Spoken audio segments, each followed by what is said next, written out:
안녕하십니까. 저는 연세의대 박현암 교수입니다. 오늘 선생님들과 같이 나눌 내용은 심방세동 매니지먼트에 있어서 항부정맥제 사용에 대한 내용이 되겠습니다. 첫 번째로 항부정맥제 역사와 이제껏 그 항부정맥제 치료가 적극적이지 못했던 이유에 대해서 먼저 말씀을 드리면은, 우선 항부정맥제는 구조적인 심장질환 환자에서 사망률을 증가시킬 수도 있는 약이라는 것에 주의할 필요가 있겠습니다. 이렇게 항부정맥 사용을 꺼리게 된 가장 큰 이유 중에 하나는 70년대, 80년대에 진행됐던 약제들인데요. 아서 모스라는 분이 굉장히 중요한 페이퍼들을 많이 내셨는데, 이건 주로 이제 마이오카드 인파크션 환자들 데이터입니다. PVC가 많을수록 사망률이 올라가고요. 또 특히 컴플렉스 PVC 빈도가 많을수록, 그리고 메디2 트라이얼에서도 역시 VT가 또는 PVC가 많을수록 사망률이 올라간다는 것을 확인해서, 그렇다면 이런 PVC를 줄여주면은 사망률을 줄일 수 있지 않겠냐 하는 스터디들이 진행이 됐었죠. 근데 이런 캐스트 트라이얼은 클래스 1C, 다시 말해서 그 소디움 채널 블로커를 대상으로 한 스터디였고, 솔드 트라이얼은 소타버 클래스 3 항부정맥제를 대상으로 한 스터디들인데, 관상동맥 환자들에 대해서 이런 PVC를 줄여주기 위해서 부정맥약을 주었더니 오히려 사망률이 늘어나서, 그 당시 한 4개 정도의 스터디가 중간에 진행 중에 종료되는 그런 결과를 빚었습니다. 따라서 PVC가 사망률을 늘리긴 하지만 항부정맥제 톡시시티 때문에 오히려 약제로 인한 사망률이 증가된다는 것이 보고되었고, 아미오다론 같은 경우에도 올 코즈 모탈리티는 차이가 없었지만은 이 아리스미 모탈리티는 좀 줄였지만 올 코즈 모탈리티의 차이가 없었습니다. AF에 있어서는 이 어펌 트라이얼 2002년도에 나온 트라이얼이 상당히 임팩트가 컸는데, 이런 항부정맥제를 쓴 리듬 컨트롤이나 그냥 레이 컨트롤만 한 경우에 사망률이 차이가 없다, 이런 보고가 된 다음서부터는 적극적인 리듬 컨트롤을 안 해왔죠. 특히 여기는 항부정맥제 역시 톡시시티가 중요한 역할을 했었던 거고요.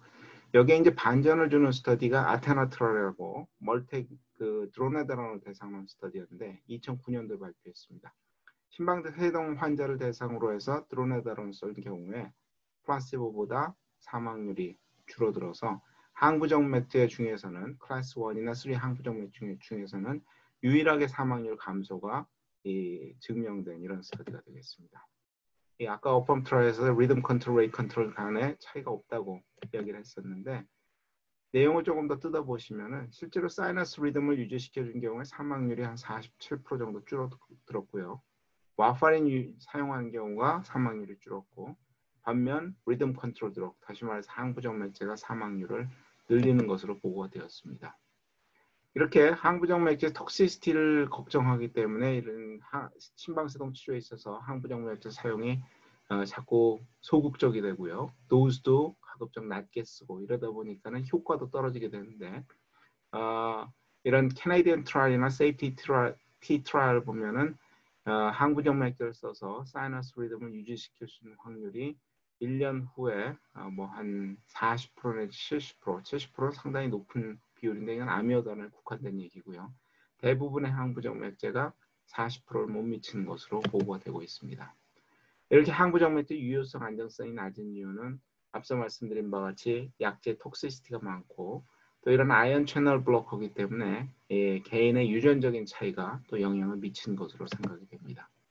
그래서 피지션들이 리듬 컨트롤 꺼리는 실제적인 이유는 약 처방할 때 고려해야 될 것이 너무 많고, 또 그냥 안 해도 그런 대로 심방세동 환자는 당장 큰 문제는 안 생기는 것 같고, 또 부작용이 발생하면은 큰일이죠. 또 리듬 컨트롤 해도 재발이 많고 모니터링이 어렵고 하는 것 때문에 약제가 꺼림직하고 환자의 증상이 미미하기 때문에 항부정맥제를 적극적으로 처방을 하지 않고 있었던 것이 사실입니다.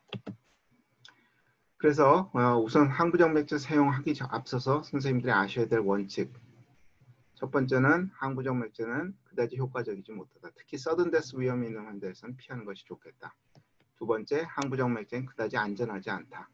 구조적 심장질환에서는 사망률을 증가시키고, 특히 심부전이 있는 환자에서는 아미오다론 이외에 다른 약제는 사용하지 않는 것이 좋겠다.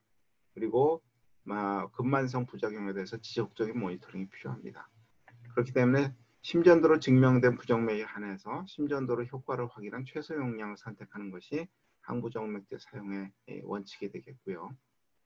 그러나 2000년대 들어와서부터는 이제 가이드라인이 나오기 시작하면서 비교적 항부정맥제에 대해서 이 경험들이 많이 쌓이게 되었고요. 또 치료가 체계화되면서 요즘에는 비교적 안전한 그런 항부정맥제 사용이 가능한 시대가 되었습니다. 그렇기 때문에 이제는 더 이상 항부정맥제가 위험하다고 피할 수 있는 것은 핑계거리가 되지 못하고요. 좀 더 적극적인 리듬 컨트롤이 필요한 시대가 왔습니다. 자, 가이드라인에서 어떻게 추천하는가 한번 보도록 할까요? 2020년도 ESC 가이드라인이 최근에 업데이트되었기 때문에 그 내용을 중심으로 말씀드리겠습니다. ESC 가이드라인 발표될 무렵에 East AFNet 4 트라이얼이라는 것이 발표가 되었는데 이 스터디는 뭐냐면은 심방세동 환자가 발견되었을 때 발견되자마자 바로 적극적으로 항부정맥제를 사용해서 리듬 컨트롤 그룹과 레이 컨트롤 하다가 증상이 있는 경우에만 제한적으로 리듬 컨트롤하는 경우를 이제 비교한 스터디인데 이 사용한 약제는 이렇게 다양합니다. 캐타터블레이션도 일부 포함이 되어 있고요.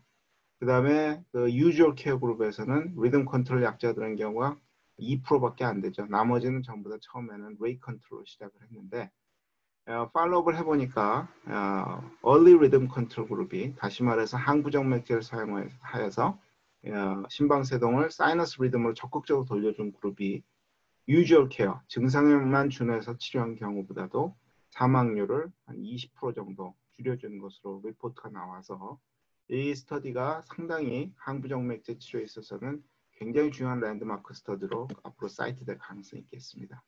그래서 2020 ESC 가이드라인에서 symptomatic atrial fibrillation에 대해서는 뭐 리듬 컨트롤을 항부정맥제부터 시작해서 안 되면 캐타터블레이션까지 한 거에 대해서는 이견이 없는데요. 추가된 내용이 심텀이 없다 할지라도 봐서 리듬 컨트롤이 가능할 것 같으면은 일단 카디오 버전 등으로 리듬을 돌려놓고 만약에 이 그동안에 있었던 증상이 그동안에 모르고 있었지만 사이너스 리듬 돌려놓으니까 증상이 좋아지더라. 이럴 경우에는 리듬 컨트롤을 적극적으로 하도록 가이드라인에서 추천을 하고 있습니다. 자, 그럼 어떤 환자들이 리듬 컨트롤을 비교적 용이하게 되는가? 첫 번째는 젊은 환자들이죠. 두 번째 first episode AFib. 그 다음에 tachycardia mediated cardiomyopathy는 하펠리어가 같이 좋아지기 때문에 상당히 아웃컴이 좋고요. 그 다음에 에코상에서 left atrial size가 크지 않은 사람, 오래되지 않은 심방세동이겠죠. 또 코모비디티가 적은 환자, 레이 컨트롤이 잘 안 되는 환자 있어도 리듬 컨트롤이 도움이 되겠습니다. 그 밖에 환자의 결정을 존중해서도 리듬 컨트롤 해줘라. 이렇게 지금 리커멘드를 하고 있고요. 방법은 크게 세 부류로 나눕니다. 스트럭처럴 하트 디지가 전혀 없는 그룹, 관상동 질환이나 헤페프가 있는 그룹, 헤페프랑 preserved ejection fraction heart failure죠. 다시 말해서 diastolic heart failure가 있는 경우, HFrEF, reduced ejection fraction heart failure. 이거는 이제 systolic dysfunction heart failure 세 그룹으로 나눠서 투약을 하도록 하고 있고요. 스트럭처럴 하트 디지가 없는 경우에는 어떤 약도 사용 가능합니다만 이런 관상동맥질이나 헤페프가 있는 경우에는 클래스 3 포타슘 채널 블로커만 사용할 수 있도록 추천을 하고 있고 헤프레프가 있는 경우 이젝션 프랙션이 떨어진 하펠리어 환자에서는 유일하게 쓸 수 있는 약제가 아미오다론이고 이번 가이드라인에서는 헤프레프 환자에서는 캐타터블레이션도 클래스 1 인디케이션으로 올라왔습니다. 자, 그럼 어떻게 그 항부정맥제를 시작을 하는가? 어떻게 고를 것이냐? 우선 가급적이면 프로아리스미아나 오간 톡시시티가 없는 약제를 골라야 되겠죠. 그래서 ECG나 에코를 시행해서 QT 프롱게이션이라든지 QRS 와이드닝 이런 것들을 체크하고 에코에서는 당연히 LV 펑션하고 더더군다나 LA 사이즈 이런 것들을 확인해야 되겠죠. 그 다음에 다른 약제, 워낙 요새 고령층에 폴리파마스가 많아지기 때문에 드러그 인터랙션을 고려해야 되겠고요. 프로아리스믹 리스크를 어떻게 줄일 것인가? ECG 모니터는 꼭 필요하고요. 그 다음에 엔터리스믹 드럭 컴비네이션은 가급적 피하는 게 좋겠고 모든 약제에 대해서 그 약제 부작용에 대해서 모니터링이 필요합니다. 특히 아미오다론 같이 몸속에 어큐뮬레이션 된 그런 약제의 경우에는 지속적으로 이런 오간 톡시티에 대한 검증이 필요하겠습니다. 효과는 어떻게 검증할 것이냐? 제일 쉬운 방법은 환자한테 증상이 어떠냐고 물어보는 거죠. 그러나 심방세동의 40% 이상이 무증상으로 오기 때문에 꼭 펄스를 체크한다든지 가급적이면 심전도 모니터링을 검사를 통해서 확인하는 것이 좋겠고요.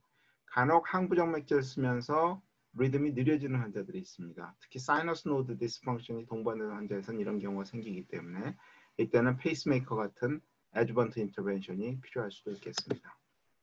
자, 그래서 가이드라인 추천 사항을 보면은 스트럭처 노멀 하트에서는 클래스 1 항부정 맥제나 3를 같이 쓸 수가 있겠고요. 이게 이제 학명들이 조금 익숙치 않으신 개원이 선생님들을 위해서 지금 나와 있는 약제들 이름으로 상품명으로 붙여주면은 스트럭처럴 하드디스 없는 경우에는 멀텍이나 템바코, 플래키나이즈죠, 리트모놈, 프로파페논, 소탈롤 같은 걸 쓸 수가 있겠고, 소탈롤은 과거에는 클래스 1 인디케이션이었는데 이번에 프로아리스믹 리스크 때문에 2B로 내려갔습니다. 그 다음에 관상동맥 질환이나 헤페가 있는 경우에는 멀텍이나 소탈롤, 코다롤은 아직까지 2차 약이고요. 헤프레프, Reduced Ejection Fraction Heart Failure인 경우는 코다롤이 클래스 1 인디케이션이 되겠습니다. 그래서 사용 원칙을 정리해 보면 구조적인 심장질환 유무를 우선적으로 확인한다. 특히 에코나 TMT 같은 것을 해서 관상동맥 질환이나 하트 페일리어 유분을 확인하고 약자를 선택하셔야 되겠고요. 구조적인 심장질환이 없을 때는 멀텍이나 템바코, 리트모놈 이런 약들 다 쓸 수가 있겠고, 관상동맥 환자에서 사용 가능한 것은 클래스 3 항부정 맥제다. 드로나다롤, 소탈롤, 아미오다롤이고, 하트 페일리어, 헤프레프 환자에서는 유일하게 쓸 수 있는 약제는 아미오다라는 것을 기억해 주시면 되겠습니다.